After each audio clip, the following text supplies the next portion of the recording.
Tonight, a deadline on the controversial SAFE Act is quickly approaching. It requires some gun owners to register their rifles through a page on the state police website. But some people have vowed not to do it. And Matt Markham is live in the Capitol newsroom and spoke to police today about what would happen if you're one of those people who just says no. Matt?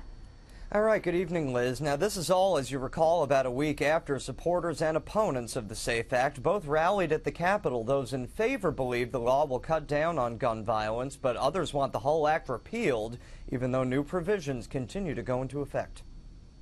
It's our constitutional duty to enforce the laws of the state of New York, whether we agree or disagree with what the particular laws are. In about a week, owners of assault-style rifles will have to register them with the state as part of Governor Cuomo's tough gun control measures, better known as the SAFE Act. But there's no clear indication of who has registered and who hasn't. About 3,500 people opposed to the SAFE Act rallied in the shadow of the Capitol last week. Do you have guns that need to be registered that haven't been registered yet?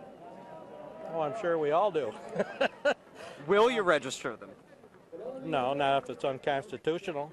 And I think in this country there's a long history of civil disobedience, and I think that those who are choosing not to register are viewing this in that light. Vocal critic of the SAFE Act, Republican Assemblyman Steve McLaughlin, says the issue of Second Amendment rights will be settled in a courtroom, not in legislative chambers.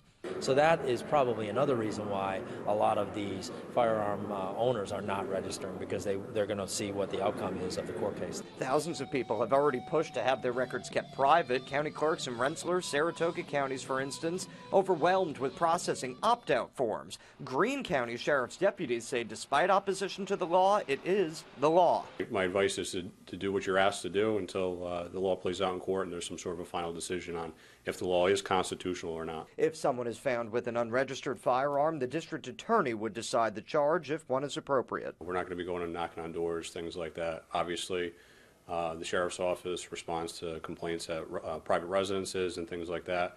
It would be a matter of us, responding to a situation like that, coming across, a weapon that would be in question. Now, Governor Cuomo has said he understands that there are strong emotions on both sides of this argument. And we also have called the state police for comment. We've been in touch with representatives from the state police, and as soon as that comment is available, I hope to bring it to you on the air. We have another story coming up at 6:30, Liz.